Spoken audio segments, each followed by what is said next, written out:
direct The Morning King 99.4.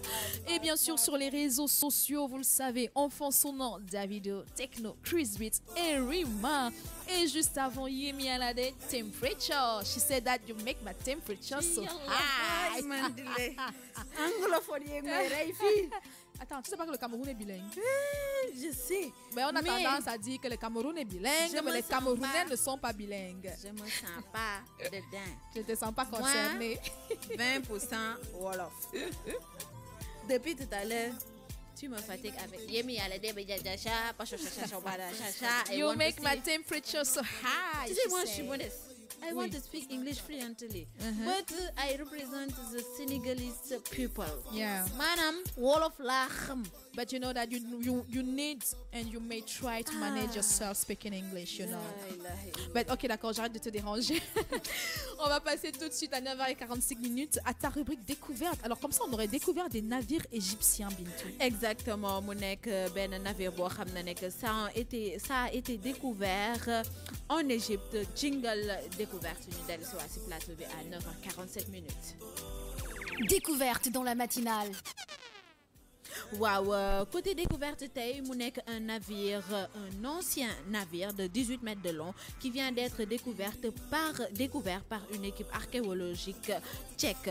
Il remonterait à l'Égypte antique et daterait ainsi, dit-il, il y a plus de 1500 ans. Il a été retrouvé non loin du Caire, près des pyramides d'Abou Sir, dans une sorte de nécropole. L'Égypte n'a visiblement pas fini de dévoiler tous ses trésors. Si de très nombreuses fouilles ont déjà eu lieu au cours des derniers siècles, les archéologues parviennent encore à y faire des découvertes étonnantes. C'est le cas d'une équipe tchèque de l'université de Prague qui vient d'annoncer avoir mis au jour un ancien navire au sud du Caire. Merci cher Faye Digital Image Bagini. Di leen wax na nek rek képp ku ko bëgg gis mën nga dem après ci replay bi ci www.kingfm.sn. Navire bi nak mi ngi nekk ci suufu ndox bi. Ñu ne cette découverte a été réalisée dans le cadre de fouilles menées depuis 2009 sur un large mastaba, un grand édifice funéraire égyptien pour pharaons et notables du régime. Le bateau était caché à 12 mètres du lieu et remonterait à 2500 avant Jésus-Christ. Eh ben, pour une découverte, c'est une découverte. Hein? Yeah. Comme je le disais tantôt, tu sais, avec tes découvertes, on se rend compte qu'il y a toujours tellement et qu'il y a encore beaucoup de choses à découvrir dans notre belle Afrique. Hein? Merci. C'est ce Tellement que de je voulais choses. dire, que l'Afrique est le berceau de l'humanité, ce que les gens ne veulent pas accepter. Non mais ils veulent pas, ils vont vouloir. En fait, c'est de ça qu'il s'agit parce que les preuves, on parle avec des preuves, c'est pas comme on fait pas de spéculation en fait. Tous les jours, on découvre des choses dans nos eaux, dans nos sols, dans nos forêts. Vraiment, c'est l'Afrique est tellement riche, tellement riche. Et je pense que les plus anciennes, mais vraiment les restes les plus anciens découverts, c'est en Afrique. Mais il faut le dire en quelle langue pour que vous compreniez que l'Afrique, c'est le berceau de l'humanité et que vous restiez tranquille. Ce que je souligne ensuite, c'est toujours ce que tu as dénoncé, c'est toujours d'autres personnes qui viennent d'autres pays qui viennent faire ces découvertes.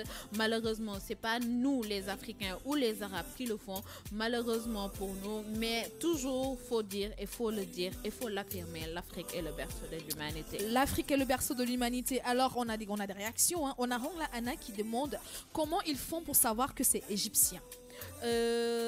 À chaque fois avec comme ni ma koy waxee scientifiques ils ont des matériels yoo xam ne que ils peuvent déterminer soit c'est égyptien, soit c'est sénégalais, soit c'est français. Parce qu'il y a des traits comme la personne ADN génétique, c'est des choses yoo xam ne que c'est spécifique à la personne. Il y a des traits yoo xam ne que façon de construction, des traits ou des lignes, il y a des choses yoo xam ne que ça précise que ça vient de tel pays. Parce que suñu né par exemple comment ça s'appelle plat bobo, c'est bon, automatiquement tu sais que ça vient de la Casamance. Ah d'accord. Voilà. Okay. Donc c'est ça, c'est des bois. Par exemple, le bois, Par exemple, les Même ce traits. qu'il y en a trouvé à Voilà. l'intérieur, les À l'intérieur, dessins, les la dessins façon de faire. et tout oui. ça, ça peut dire que ça C'est vient propre soit, à l'Égypte. voilà, à l'Égypte. Voilà, j'espère qu'on a répondu à la question. En tout cas, je suis d'accord avec toi parce qu'on a toujours, chaque peuple a sa touche de différenciation. Yes. Quand tu regardes une culture ou alors un tableau ou alors, je sais pas moi, quelque chose qui a été fait dans un pays précis, dépendant du tissu, de la matière, de la façon dont c'est fait, voilà, tu es capable de dire ça vient du Cameroun, du Sénégal, de l'Égypte et tout. Et je pense que s'ils ont déclaré que ça venait de l'Égypte, c'est qu'ils ont de bonnes raisons de l'avoir fait. En tout cas, merci beaucoup. Merci Bintou, à pour toi, cette rubrique. Quelque chose à rajouter? Juste pour dire qu'à chaque fois, soyons fiers de ce qu'on a et essayons de valoriser ce qu'on a avec nos propres moyens, même si on va prendre 10 ans, 20 ans, nous pouvons découvrir les trésors en Afrique. Exactement. Soyons fiers de notre Afrique et faisons tout vraiment pour essayer de valoriser tout ce qu'on a sur nos terres. 9h51 minutes. Merci Bintou. Merci à toi. Alors 9h51 minutes dans les studios de King FM, on va passer une petite page musicale et on revient tout de suite avec le